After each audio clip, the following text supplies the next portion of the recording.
Hello, hi, this is Mokanini here, and I'd like to welcome you to my channel. Thank you so much for taking the time out of your day to check me out. I appreciate it. I hope that you are in good spirits as you're watching this video. I hope that enjoy it while watching it. I hope that you are not letting the troubles of the world get next to you, because we are living in crazy times now, and I know that things can, put a damper on people's mood and make people stressed out and depressed. So please keep strong. We're all in this together. And God, He's going to see us through all of this. Today, I'm going to be doing my top 5 favorite 80s chick flicks. And coming in at number 5 is going to be Earth Girls Are Easy. Earth Girls Are Easy. It's a comedy, it's a romance, and it's a sci-fi musical. It was filmed in 1988 is when it came out. This movie was a fun watch for me. I know that some people thought the movie was cheesy. I didn't think it was cheesy, but I've noticed that it has a low rating. In their opinion, it wasn't great, but I really enjoyed watching it. It was an entertaining movie. One moment, I have a call. As I was saying, the movie, some people, they feel that it's a cheesy movie.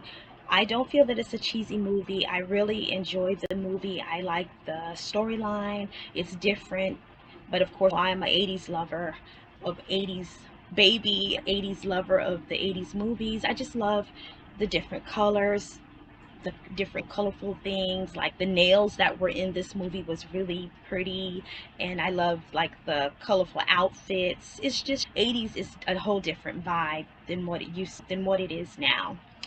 But anyway, this story is based around a woman from Southern California named Valerie Gale, and Valerie is played by Gina Davis.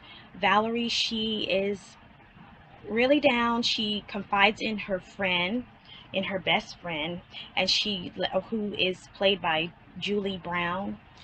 And her best friend, she tells her how she feels that her fiance is straying away from the relationship. She feels that he's not interested, so she's looking for a more seductive look to try to reel him back in and try to keep his interest so that he won't cheat. Okay, and her fiance Ted is played by actor Charles Rocket. Valerie, she walks in, she gets home in her seductive clothes and look, and she's trying to impress Ted, like I said, but only to find out that Ted, he is with another woman, and Ted, he's a doctor, and the lady that he's with is a nurse. So she's devastated. She's so hurt and torn apart. She kicks him out of the house. She starts walking around singing a song about how he was a dirt bag, a bad guy pretty much, and how her friends thought that he was a dream. The cheating on her make him feel like a man. She used to worship the ground that he walked on. But as she's, devastated and hurt by Ted's cheating, she hears this plop sound in her backyard in the pool, and it's this weird, odd looking thing, and it alarms her, and she goes up to look. It's a spaceship, and out comes 3 aliens. One was green, red, and yellow. And the aliens, their names were Mac, who's played by Jeff Goldblum. Uh, Zebo is played by Damon Wayans, and Whiplock is none other than played by Jim Carrey. So they're talking in their alien language, and she's trying to understand them. She welcomes them into her home, and she introduces the 3 of them to American culture, and they go out one night to a club, and they are dressed in American clothes. They're no longer in their alien clothes or whatever it was they had on. And she introduced them, and they meet different people. They learn the American language the best that they can. And Valerie, later, she starts falling in love with Mac, the leader of the group. And her and Jeff Goldblum, from what I've read, they used to be married. Of course, not anymore. And Gina Davis, like I think I told you, she's played by Gina. I'm sorry, trying to talk too fast. Gina Davis is her name, the lady that's playing Valerie Gale. But anyway, the movie was directed by Julian Temple. The writers of this movie are Julie Brown, Terrence E. McNally, and Charlie Coffey. And this movie was also filmed in Los Angeles, California. Okay, coming in at number 4 is going to be Hairspray. Hairspray was a fun movie to watch. I enjoyed this movie. It was full of dancing, music, and Ricky Lake, she playing Tracy Turnblad. This movie was rated PG, as Earth Angels, I'm sorry, not Earth Angels, as Earth Girls Are Easy is also a PG-13 movie. Okay, the movie was released in 1988.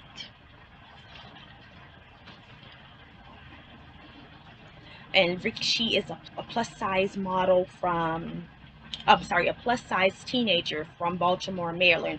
Ricky Lake, she actually does play a model in the movie as well. She becomes a model for a TV show called The Auto Show. And it's a show that, Tracy, she really fit. Her personality was good. It was better fit for her than it was with Amber Von Tussle, who is played by Vitamin C singer. Her name is Colleen Ann Fitzpatrick. And in the movie, Ricky Lake, she is, but I'm going to go by the names of the characters. Tracy, she is not for bullying, and she's against segregation, which is racism, where, it separates the blacks from the whites, where the bathrooms have whites only and black only on the water fountains. You know how, the history of it, of segregation. So she wants to bring everybody together, which she does, and she integrates. And everybody, she puts them together, and everybody mingles together, just enjoying themselves, not as one side of this color and then the other side of this color. She brings them together, which I feel was a good thing that she did. And Tracy, to me, she was like a no-nonsense person. She didn't put up with bullying. She was not for that. And okay, the director of this movie is John Walters, and he also wrote the movie as well. And a tidbit that I read is the man that played Tracy Turnblad's mother was actually a man. He was a cross-dresser, and he played in a lot of other movies. I didn't get his name. I should have put his name in here, but he passed away the same year that the movie came out. And at the end, Tracy, she wins Miss Auto Show, and she took the title from Amber, and she won. So that put an end to a lot of the segregation, like I said, and the division that was going on. I really thoroughly enjoyed this movie, and I sometimes refer to myself as Motormouth Maybelle. She was in the movie, and she is one of the ladies that did a lot of the singing. And I think she had, I don't know if it was a club or something, but yeah, I really had loved it. Like when I find myself talking too fast, I will tell someone, oh, let me stop talking. I don't want to be a motor mouth But some people will give you that look like, okay, you're talking too much, which I used to be a quiet person. Sometimes I can talk, and that's from working in the public that took me out of my shyness and made me more of a talkative person. But coming in at number 3 is going to be Girls Just Want to Have Fun. Girls Just Want to Have Fun is a movie that was made in 1985. It is a comedy, a romance, and a musical. And in the movie, Janie is a new girl, Janie Glenn. She's a new girl who moves to Chicago. Her father is in the military, I believe, and she's an army brat. Janie has a love for dancing, and she meets Lynn Stone, who's played by Helen Hunt. And Lynn also has a love for dancing as well. So the two hit it off, and they get to know each other, and they both want to enter into a show called Dance TV, but Lynn's father will not let her get on the show for whatever reason. I guess he thinks that dancing is something bad, or you know how some parents are strict. They don't want their kids doing certain things like dancing or partying or going to school dances and stuff like that. For whatever reason, they feel that they don't think it's a good thing for them to do. But Janie, she get on the show, and she enters into it, and everything turns out well from her, from what I remember. I was entertained all throughout the movie with the jokes, the dancing, the music, everything. And Shannon Daltrey, she plays in the movie. She plays Maggie Malene, who is Jeff Malene's little sister, I believe.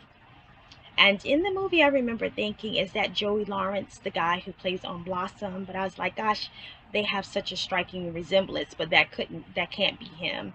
And so I jumped on the computer and I Googled it. And of course, that wasn't him. But to me, they favored a lot in the facial expressions and stuff that he was doing reminded me of Joey Lawrence. This movie was also filmed in Los Angeles, California. The director of the movie is Alan Metter, I apologize, and the writer is Amy Spies. Coming in at number 2 is going to be Troop Beverly Hills. Troop Beverly Hills is my childhood favorite movie. I discovered this movie when I was in middle school. My parents gave me, I think it was $1 or $2 to go to the movie store and pick out a movie that I wanted. That was the budget, and I had to find something in that price range of $1 and $2 because I was always frequenting the movie store. I was one of their top customers at a young age. I'm a movie lover, and I went looking on the 50 cents rack and I found the movie Troop Beverly Hills with Jenny Lewis, who is one of my favorite childhood actresses. She's in it along with Shelley Long, and then Craig T. Nelson is in it, Tasha Scott, Kelly Martin, and Tori Spelling. So they had a pretty good cast in the movie. Okay. In Troop Beverly Hills, Phyllis Neffler, who plays Hannah Neffler's mother, she wants to become the captain of the troop of Wilderness. She would like to prove to her soon-to-be ex-husband that she can accomplish something in life. She can complete something. She's not a failure. And she's hurt and distraught that that the marriage isn't working out.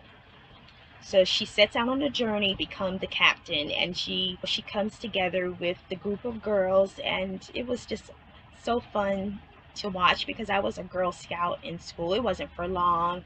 This was very brief. It's like when you're in school and you sign up for a Girl Scouts program. It was like an after school program, and I did it during the summer, and that was pretty fun. Of course, we didn't get to go camping or anything like that, but in this movie, Phyllis, she has, an enemy. It's another captain of the other team. And the lady, she is very nasty. She has a horrible attitude. And I'm like, oh my God, I couldn't put up with being around someone like that. I just couldn't do it. But of course, I have done it before, being around people who have nasty dispositions. And I just, do what I gotta do. I do my job, or I just, even in school or even in the store, you can notice that a person has a nasty attitude, and you just try to put the best on the outside and just keep it pushing. That's what I say. But in the end, they come together, the girls, and Phyllis, just one moment, sorry. As I was saying, Phyllis Neffler and the girls, come together, and they prove at the end that they are capable. They show their skills and they master it. They prove to the other team that they have what it takes, and they really beat them at their own game because they thought that they really had it together and that, oh, we're better than you. But the girls, they showed them, and in the end, everything came together. The writer of this movie is Ava Austin Fries, and the director is Jeff Camus. And I don't know if I said this, but I think it was supposed to be a sequel. And I was looking for the sequel when I was younger, hoping that they had a part 2. And I read that they were supposed to sequel in 2020, but I don't think it ever came out. I wish they hadn't waited so long like they do with other movies, because it throws things off. You wish that they would do it when things are still fresh. They could still do it, of course, with the girls being grown up, and they can have another group of girls. That should be really fun to watch.